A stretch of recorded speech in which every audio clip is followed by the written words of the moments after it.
Yaşadık uzun seferge atlanıp manganda biz. Hem de atka mingudek hop kaldı enen evrimiz. Azidik müşkül seferge atlanıp manganda biz. Hem de çok kervan atalım kaldırıp çöllerde iz.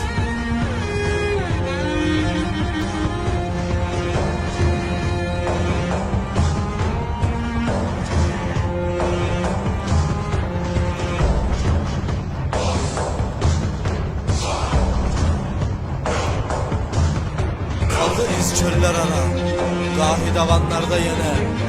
Kaldı ni arsılanlar deşti çölde kevrisiz.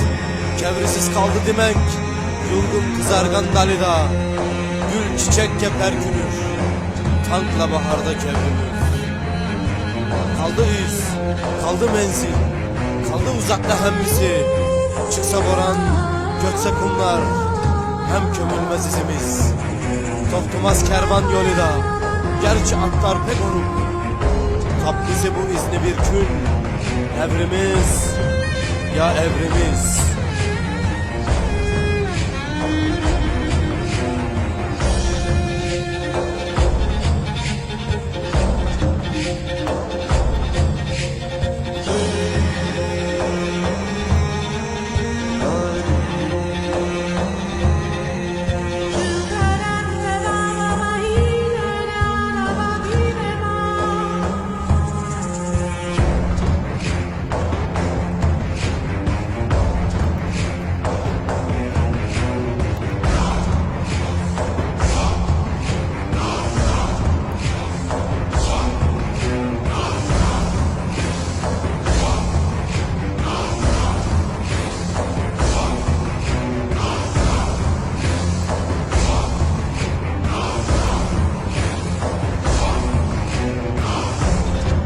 Genç idik, uzun sefere atlanıp çıkanda biz.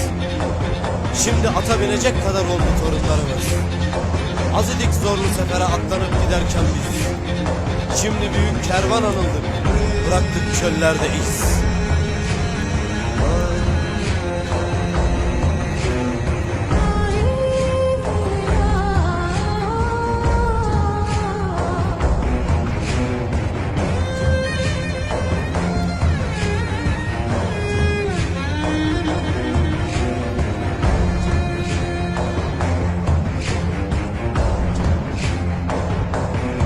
Kaldı iz çöller ara, kahki zirvelerde yine.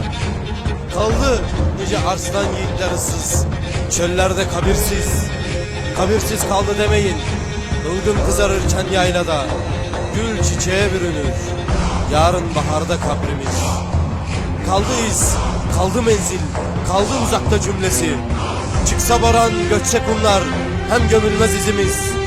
Beklemez kervan yolunda gerçi atlar, çok zayıf. Bulacak hiç olmasa bu izleri, evrimiz ya da evrimiz.